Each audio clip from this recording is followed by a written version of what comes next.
예, 앞서 전해드린 대로 국민의힘 어제 의원총회를 다시 열고 지난 토요일과 똑같은 결론을 확인했습니다. 당원 당규 고쳐서 비상 상황이 뭔지를 다시 규정한 후에 비대위를 새로 꾸린다. 이걸 추석 전까지 완료한다. 그리고 그때까지의 사령탑은 권성동 원내대표로 유지한다. 주말부터 어제까지 당내 반발의 목소리가 있었지만 결론은 이렇게 같게 나온 겁니다. 특히 의총으로 모아진 결과를 무책임하게 뒤집어서는 안 된다는 이런 공개적인 비판의 소리까지 있었는데요. 그럼에도 불구하고 어제 반대 목소리를 낸 분이 있죠.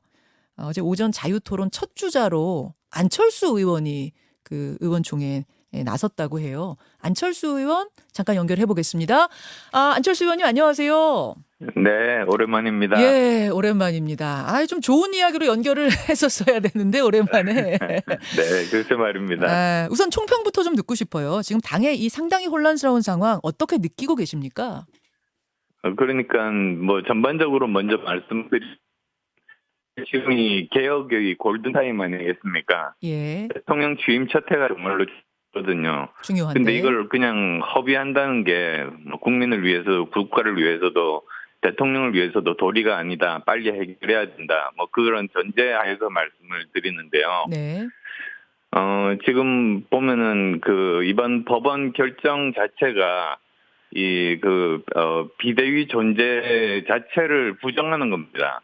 그래서 비대위로 다시 돌아간다. 또, 비대위가 성립하기 위해서 새롭게 뭐 법을 고친다는 거는 어떻게 보면 소급 입법에 해당합니다. 그리고 또 이게 국민들 입장에서는 뭐 법이 뭐 어떻게 되고 자세하게 뭐 이해를 하려고 하시겠습니까? 단지 여당이 법원과 싸우려고 한다 이렇게 비칠 것 아니겠습니까? 그래서 정식으로 법원의 그 판단대로 우리가 다시 최고위로 돌아가자. 저는 그런 뜻입니다. 법원의 원취지, 법원의 그 뜻을 살려서 최고위로 돌아가는 것이 맞다. 그런 판단을 주말에도 밝히셨고 어제도 첫 주자로 나서서 밝히셨어요. 네, 그렇습니다. 예, 권성동 조금만 더 설명을 드리자면 그러시죠? 뭐 두 가지 길이 있는데 사실 진퇴양난입니다. 둘 다 어렵습니다. 네. 왜냐하면 지난번에 전국위를 열어서 최고위는 해산했습니다. 예. 그리고 그렇다고 해서 새롭게 우리가 비대위를 만드는 것도 이제 법원에서 가처분을 받았죠. 예. 그래서 양쪽 다 어려운데 그러면 두 가지 길 중에서 과연 우리가 법원의 가처분을 받은 것을 가지고 다시 또 뭐 비대위로 가면서 다시 또 아마 가처분이 들어올 텐데요. 네. 그 운명을 법원에 그냥 이렇게 맡기고 잘 되기를 바랄 것인가? 아니면은 최고위로 돌아가서 우리의 운명을 우리가 스스로 정하는 그런 일을 할 것인가? 그 두 가지 판단 중에서 저는 후자를 가자는 주장이었죠. 어려운 건 마찬가지인데 진퇴양난인데 그럼에도 불구하고 법원의 운명을 맡기는 것보다 최고위로 돌아가서 다시 뭔가를 개척하자 풀어보자 이런 취지시네요. 네, 그렇게 주장했습니다. 그 비대위로 지금 당원 당규 고쳐서 비대위 또 꾸려봤자 또 법원에서 태클 걸릴 거라고 보세요? 그건 뭐 알 수 없습니다만 만에 하나 그런 가능성이 있다면 뭐 피할 수 있으면 피해야 되지 않겠습니까? 알겠습니다. 바로 직전에도 사실 굉장히 많은 분들이 아마도 법원에 예. 허용할 거다. 그런 낙관론이 많았습니다. 기각할 뭐 거다 이런 결과를 얘기가 보시면, 많았죠. 예. 네, 결과를 보시면 그렇게 되지 않았는데 예. 거기에 대해서는 대책을 세우지를 못했었죠. 그렇죠. 그래서 같은 실수를 반복하지 말자. 뭐 만에 하나의 가능성에도 알겠습니다. 대비하자 그런 뜻입니다. 근데 안철수 의원의 이 행보나 주장에 대해서 김기현 의원은 비판의 글을 올리셨어요. 물론 실명을 언급한 건 아니지만 뭐라고 지적을 하셨냐면 당의 리더로 나서려고 하는 의원이 모호한 입장으로 일관하다가 적당히 눈치 보며 뒤늦게 의총 결과를 뒤집는 발언으로 혼란을 가중시켜선 안 된다. 이게 뭐 안 의원님 지목한 거라고 다들 읽고 있거든요. 뭐라고 답하시겠어요? 뭐 여러 가지 사실 의견이 있을 수 있죠. 그런데 뭐 분명하게 말씀드리는 거는 이거는 제 개인의 유불리를 따진 그런 생각이 전혀 아닙니다. 아시겠습니다만 오히려 당을 위해서 최선의 방안이 무엇일까? 그래서 의총이 지난 주말에 있었습니다만 그 예. 직후에도 저희들 지역에 있는 주민들 의원들도 여러 분을 만나서 듣고 또 심사숙고해서 제가 의견을 내는 것이 그게 정치 아닙니까? 그리고 제가 가진 생각을 올바르게 밝히는 게 그게 정치 리더의 자질이다. 그렇게 생각해서 첫 번째 주제로 나서서 말씀을 드렸습니다. 그러니까 지금 수도권을 지역구로 두고 계시는데 수도권 민심 심상치 않다는 얘기는 솔솔 들렸거든요. 그거를 확인한 다음에 마음을 정하셨다 그런 말씀이시군요. 네, 그렇습니다. 그리고 또 영향을 미쳤다고 한다면 예. 민주당 그 전당대회 결과입니다. 왜요? 보통 지금 대부분이 지금 저희 당 내부만 쳐다보시느라고 민주당 그 전당대회가 그냥 지나갔는데요. 예. 저는 굉장히 큰 의미가 있는 결과라고 그렇게 보고 있습니다. 이재명 대표 체제요? 네, 무슨 뜻이냐면 우선은 민주당 아마 거의 제가 기억하기에 역사상 처음으로 선출된 최고위원 및 대표가 전원 수도권입니다. 그래요. 맞습니다. 예. 예, 전원 수도권인 적이 없었습니다. 예. 그 다음에 또 제일 나이가 많은 분이 이재명 대표입니다. 예. 58세가 제일 나이가 많고 나머지는 뭐 30대, 40대, 50대 즉 수도권의 젊은 분들 위주로 최고위가 짜였다는 말이고 수도권의 젊은 사람들. 예. 네, 바로 이 뜻은 다음 이 총선이 권이 어떤 될까? 저는 그런 뜻으로 받아들이고 있습니다. 지금 약간 전화가 잘 안 들렸는데요. 어떤 뜻으로 받아들이셨다고 다시 한 번만 말씀해 주시겠어요? 수도권이 총선에서 격전지가 될 거다. 예. 총선이 될 거라는 뜻입니다. 수도권이 격전지가 될 거다라는 것까지 읽으셨군요. 지금 민주당 결과를 보면서. 그렇습니다. 그런 상황에서 후방에서 뭐 지휘를 한다거나 또는 그렇게 열심히 그 개혁적이고 교체 이런 노력들이 없으면 이번 총선도 굉장히 암담할 수 있다. 그래서 빨리 저 당 내용들을 전부 해결하고 진용을 갖춰야 된다. 저는 그렇게 생각하셨어요. 근데 비대위로 가자라고 주장하시는 분들 의견도 같아요. 뭐냐면 지금 안정화를 위해서 최고위 체제로 돌아가야 된다고 하셨는데 비대위론을 주장하는 분들 역시 가장 중요한 게 조속한 안정이다. 그러려면 최고위로 갈 게 아니라 빨리 비대위 다시 꾸려서 조기 전당대회 치러야 한다. 이렇게 말씀하시는데요. 네, 그러니까 모든 분들의 그 기본적인 생각은 같습니다. 빨리 이 사태를 수습하자. 뭐 그 충정에 대해서 의심하는 사람은 누가 있겠습니까? 예. 그런데 제가 말씀드렸듯이 비대위는 법원의 판단에 우리 운명을 맡기는 겁니다. 그렇게 되면 뭐 만에 하나 이 불확실성에 대해서 과연 우리가 대책이 있는 것인가? 더 꼬인다 이런 말씀이시군요. 그게 빠른 길이 아니다. 어떤 판단이 나올지도 모르는데 밀어붙인다고 과연 이게 우리가 우리 운명을 스스로 결정할 수 있는 방법인가라는 것에 대한 의문이죠. 좀 밀어붙이는 걸로 보이세요 지금? 의원총회 두 번 더 가시고 보실 때 밀어붙이는 것 같은 느낌이 좀 듭니까? 뭐 꼭 그렇게 비민주적으로 모든 사람들이 다 전화 상태가 좀 고르질 않네요. 뭐라고 할까요? 전체적으로 몇 명이 출석을 했고, 몇 명이 출석을 했고, 그 여러 가지 항목들이 있었는데, 각 항목에 대해서 몇 명이 반하고 몇 명이 반대하고, 뭐 이런 것들이 좀 부족했습니다. 그래서 사실 보면 뭐 발언한 분들이 어제 같으면은 제가 대강 세 보니까 20분 조금 넘으셨는데요. 네. 절반 정도가 반대 의견, 그러니까 비대위에 대한 반대 의견. 네네. 또 절반 정도가 비대위에 대한 찬성 의견, 뭐 이렇게 밝히셨습니다. 근데 뭐 아마 투표를 한다면 뭐 예를 들면 또 뭐 여러 가지 사정으로 비밀 투표에 붙인다면 어떤 결과가 나올지는 사실은 몰랐던 거죠. 잠시만요. 사실 어제 의총 박수로 저는 추인한 걸로 알고 있거든요. 근데 그 예. 박수가 아닌 비밀 투표에 붙였다면 결과가 달라졌을 수도 있다. 그런 분위기를 감지하셨어요? 아니요, 그 감지했다기보다 예. 어차피 이렇게 중요한 사안에 대해서 예. 팽팽하게 의견이 나뉘었습니다. 예. 이 나와서 팽팽했다는 의미? 발언하는 의원들이 그랬었다는 거죠. 그리고 전체가 발언한 것도 아닙니다. 알겠습니다. 예. 근데 앞에서 저희가 뉴스연구소에서도 좀 브리핑을 해드렸습니다만 윤심, 즉 윤석열 대통령 마음도 이쪽이었다. 그래서 의원총회 분위기가 결국 이렇게 결론이 난 거다라는 얘기도 있거든요. 권성동 원내대표랑 윤석열 대통령이 주말에 만나셨대요.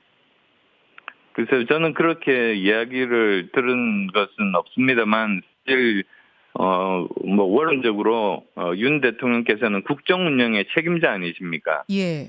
당 운영의 책임자는 아니시죠. 그러니까 사실은 당 내부의 이런 여러 가지 문제들에 대해서는 당 내부 구성원들이 집단지성으로 해결하는 게 그게 그 정부 운영에 폐를 끼치지 않는 여당의 올바른 자세라고 봅니다. 그러면 좀 권성동 원내대표랑 윤석열 대통령이 일요일에 만나신 것도 뭐 조금 적절치 않았다 이렇게 보시는 걸까요? 그걸 확인하지 못했습니다, 저는. 그 만남 자체를 지금 보도는 네. 뭐 나와 있습니다만 보도는 나와 있고 권성동 원내대표나 대통령실에서 부인하진 않았기 때문에 지금 뭐 사실로 보입니다만.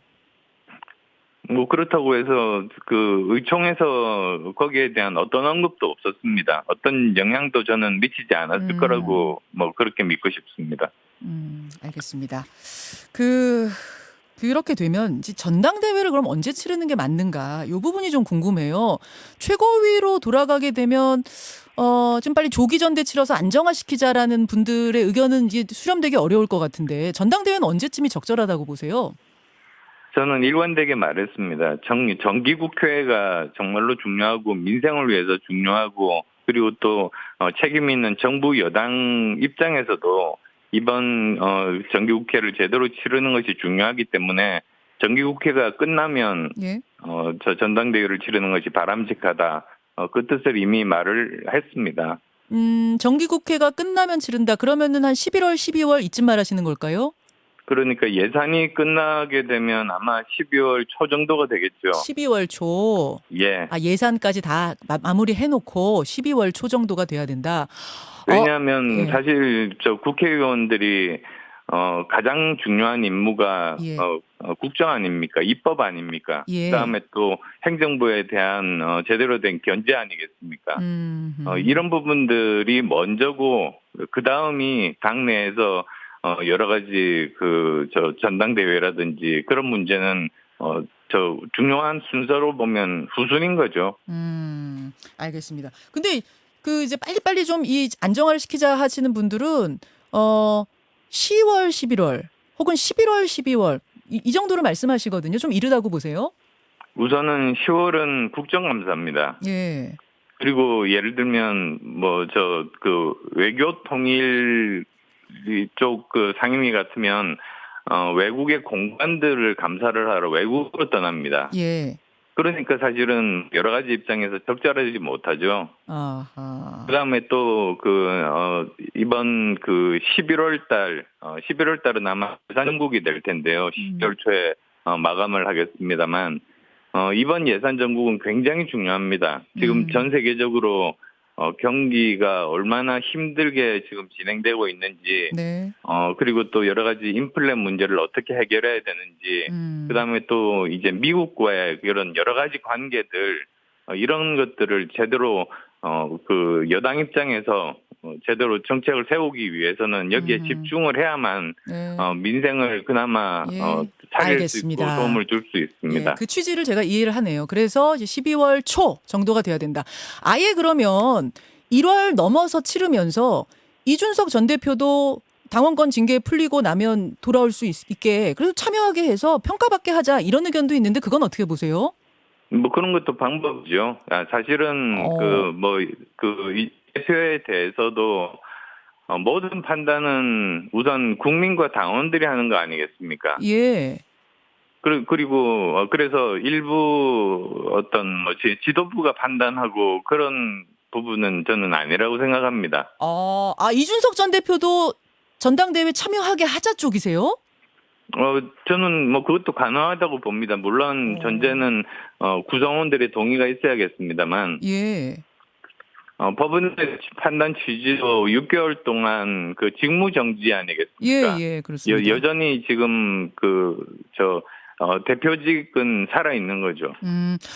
그렇게 보시는군요. 아니, 저는 지금 그러면은 안 의원님 추가 징계 촉구도 결의가 됐잖아요. 그거에 대해서도 좀 그런 부정적으로 보세요? 거기에 대해서는 윤리위가 독립적인 기구입니다. 예. 그래서 의총에서 그 문제에 대해서는 표결이 있었습니다. 예. 그 문제만 표결을 했는데 다수 의원들이 찬성을 했기 때문에 아마 윤리위로 넘어갈 겁니다. 그럼 윤리위에서 판단하겠죠. 개인 의견은 어떠십니까? 제가 그때 저는 반대했습니다. 안 의원님, 제가 알고 있기로는 이준석 전 대표하고 안철수 의원하고 그렇게 개인적으로 사이가 가깝지만은 않으시잖아요. 과거에 이제 패인 감정의 골도 상당히 깊은 걸로 뭐 온 국민이 알고 있는데, 그런데 추가 징계도 반대하고 비대위보다 최고위 체제로 가자고 하시고 전당대회도 이준석 전 대표도 참여하게 하자고 하시고 좀 의외예요.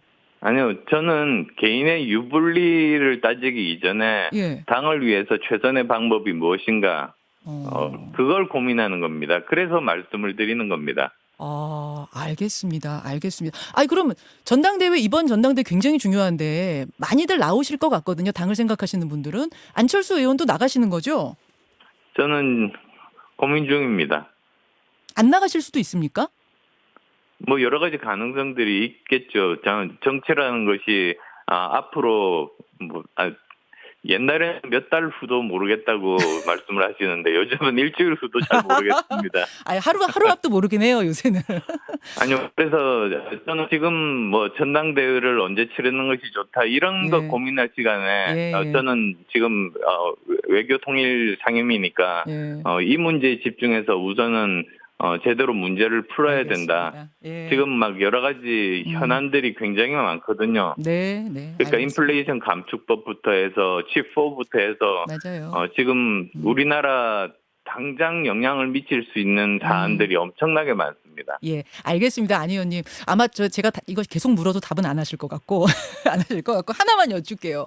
이 사태를 풀 해법으로 대통령부터 나서라.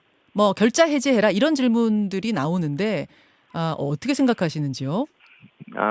저는 당의 문제는 당에서 풀어야 된다고 봅니다. 당에서. 사실 당에서 지금 이 문제를 제대로 잘 해결을 못한 것 때문에 여기까지 온 것 아니겠습니까?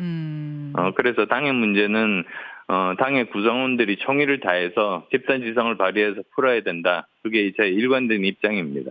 예. 권성동 원내대표와 윤 대통령이 만났다라는 지금 보도도 있긴 하지만 윤 대통령은 이번 일에 개입을 안 하시는 게 좋겠다라는 일관된 입장이시군요. 네, 그렇습니다. 알겠습니다. 여기까지 말씀을 듣도록 하죠. 안철수 의원님 고맙습니다. 네, 감사합니다. 예, 국민의힘 안철수 의원이었습니다. 김현정의 뉴스쇼는 시청자 여러분의 참여를 기다립니다. 구독과 좋아요, 댓글 잊지 않으셨죠? 알림 설정을 해두시면 평일 아침 7시 20분 실시간 라이브도 참여하실 수 있습니다.